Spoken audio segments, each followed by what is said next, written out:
Hello students of class 12th mathematics. Last video class में मैं आपको डेफिनेशन रिफ्लेक्सिव की समझा चुका था। इसमें बताया था मैंने कि रिफ्लेक्सिव रिलेशन में सेट ए का every element related to itself अर्थात x, x belongs to R for each x belongs to A. यदि हमने सेट ए लिया है उसमें से कोई रिलेशन R है तो every element of set A related to itself, ये हमने रिफ्लेक्सिव रिलेशन की डेफिनेशन बताई थी। और सामेट्रिक रिलेशन की बताई थी कि यदि x, y belongs to R, x का y से जो रिलेशन है इम्प्लाइज y का x से भी वही रिलेशन होना चाहिए, तब वह रिलेशन सामेट्रिक रिलेशन कहलाता है। ट्रांजिटिव रिलेशन में समझाया था आपको कि यदि x और y में जो रिलेशन है एंड वही रिलेशन y से z में है तो बिलोंग्स टू R, उसी रिलेशन को, मतलब x का y से जो रिलेशन है एंड वही y का z से रिलेशन है, बिलोंग्स इम्प्लाइज x और z उसी रिलेशन को बिलोंग करें, अर्थात x का z से वही संबंध हो, तो ऐसे रिलेशन को हम ट्रांजिटिव रिलेशन कहते हैं। और इसमें इक्विवेलेंस रिलेशन बताया था कि ऐसा रिलेशन जो रिफ्लेक्सिव भी हो, सिमेट्रिक भी हो और ट्रांजिटिव हो, तीनों कंडीशन ये लागू होती हैं तो वो रिलेशन इक्विवेलेंस रिलेशन कहलाता है। आज हम एक्सरसाइज 1.1 की स्टडी करेंगे, अर्थात से एक्सप्लेन करेंगे। पहला क्वेश्चन है, determine whether each of the following are reflexive, symmetric and transitive. हमें यहाँ पर एक रिलेशन दे रखा है R और एक सेट है जिसमें एलिमेंट हैं 1 2 3 13 एंड 14, और इस रिलेशन को डिफाइन किया गया है R is equal to x by ordered pair में such that 3x minus y is equal to 0।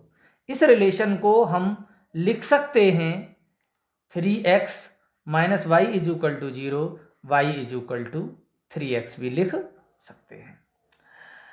अब इसको सिंप्लीफाई करें तो इस रिलेशन को हम अनदर फॉर्म में ऑर्डर्ड पेयर के रूप में लिख ले रहे हैं।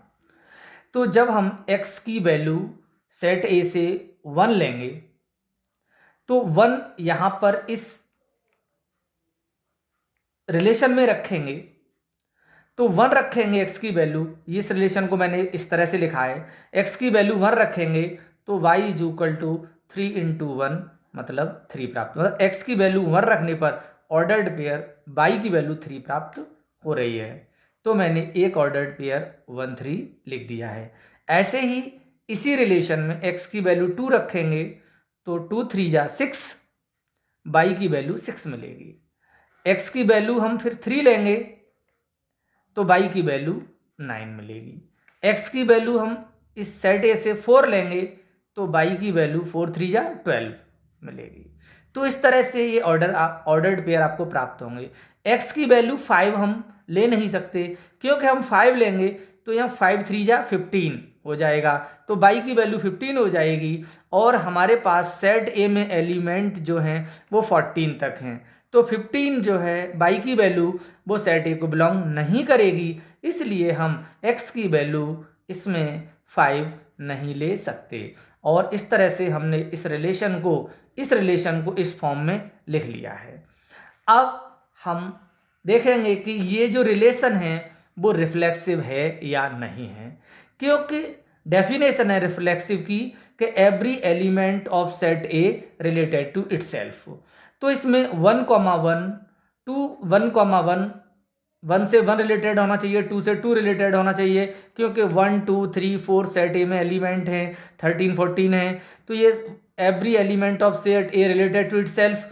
जब इस रिलेशन में ऐसा कोई भी ऑर्डर्ड पेयर नहीं है जिसमें कोई भी एलिमेंट खुद से रिलेटेड हो, अर्थात इसमें x, not belongs to relation, इस रिलेशन को बिलोंग नहीं करेंगे। जैसे हमने लिख भी दिया है, दैट इज 1,1 या 2,2 3,3 4,4 not belongs to R, that is हम लिखेंगे therefore R is not reflexive. Symmetric की बात करते हैं तो आर भी साइमेट्रिक नहीं होगा। क्यों? कि यहां पर x, y बिलोंग्स तो आर कर रहा है, but y, x not belongs to R. जैसे यहां पर 1 3 तो है लेकिन 3 1 नहीं है, इसमें 2 6 है लेकिन 6 2 नहीं है, 3 9 है 9 3 नहीं है, 4 12 है 12 4 नहीं है। तो मैंने यहां लिख दिया है दैट इज 1,3 बिलोंग कर रहा है रिलेशन को, implies 3,1 not belongs to R. तो ये जो रिलेशन है आपको दिया है, ये रिलेशन सिमेट्रिक रिलेशन नहीं है। Also R is not transitive, और ये ट्रांजिटिव नहीं है। क्यों ट्रांजिटिव नहीं है?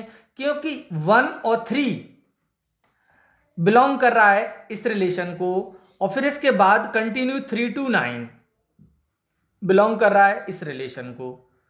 लेकिन 1 3 हमने दिखाया है कि 1,3 belongs to R and 3,9 belongs to R, but not implies 1,9 not belongs to R, 1,9 not belongs to R।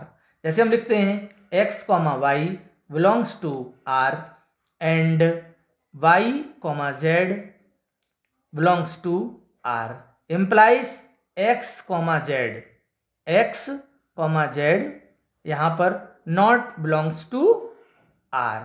तो यहां पर भी 1,9 नॉट बिलोंग्स टू आर, अर्थात 1,9 इसमें नहीं है, अर्थात ये जो रिलेशन है वो ट्रांजिटिव नहीं है। सेकंड क्वेश्चन है, relation R in the set N of the natural numbers defined as. एक रिलेशन, एक सेट है नेचुरल नंबर का, कुछ इस तरीके से नेचुरल नंबर का सेट है और रिलेशन दिया है x, y सच दैट है कि y is equal to x plus 5 है एंड x लेस देन 4 है। तो रिलेशन यहाँ जो दे रखा है इसमें हम इसको अनदर फॉर्म में, मतलब ऑर्डर्ड पेयर के रूप में बना लें। तो इसे देखें, x की वैल्यू हम नेचुरल नंबर में से लेंगे तो 1 लेंगे, x की वैल्यू हम 1 लेंगे और x की वैल्यू 1 2 और 3 ले सकते हैं, क्योंकि 4 नहीं ले सकते, 4 से कम वैल्यू लेंगे।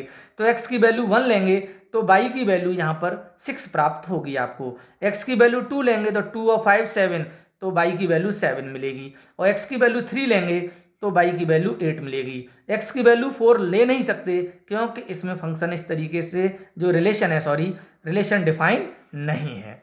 अब हम इसको आगे दिखाते हैं कि क्या ये रिफ्लेक्सिव है। तो हम देख रहे हैं, इट इज क्लियर दैट यहाँ पे x, not belongs to R, अर्थात हम कह सकते हैं यहाँ पे 1,1 2,2 नॉट बिलोंग्स टू आर, क्योंकि 1,1 2,2 ये सब नेचुरल नंबर हैं। तो therefore R is not reflexive. Again यदि हम देखें कि x, y यदि बिलोंग कर रहा है आर को, जैसे यहाँ देख रहे हैं 1,6 बिलोंग कर रहा है आर को, तो implies 6,1 not belongs to R. तो यहां मैंने लिखा भी है कि x, y belongs to R but y, x not belongs to R, that is 1,6 belongs to R, implies 6,1 not belongs to R. ऐसे ही हम यहां और भी ले सकते हैं, 2,7 बिलोंग कर रहा है लेकिन 7,2 नहीं है, 3,8 है लेकिन 8,3 नहीं है। So R is not symmetric relation. अब हम बात करेंगे नाउ, सिंस अब हम इसमें देखें 1,6 2,7 और 3,8 में 1,6 है तो 6 से स्टार्ट होने वाला कोई भी और ऑर्डर्ड पेयर नहीं है। या 2,7 है तो 7 से स्टार्ट होने वाला और कोई इसमें ऑर्डर्ड पेयर नहीं है। और 3,8 लें तो 8 से स्टार्ट होने वाला कोई भी ऑर्डर्ड पेयर नहीं है। तो हम लिखेंगे since there is no pair in R such that x, y and y, z belongs to R, then x, z not belongs to R. ऐसा कोई भी ऑर्डर्ड पेयर नहीं है। So R is not transitive. Hence यहां हम कह सकते हैं कि आर इज नाइदर रिफ्लेक्सिव, ना तो ये रिफ्लेक्सिव है, नॉर साइमेट्रिक, नॉर ट्रांजिटिव। ना तो ये रिलेशन साइमेट्रिक है और ना ही ट्रांजिटिव है और ना ही ये रिफ्लेक्सिव है।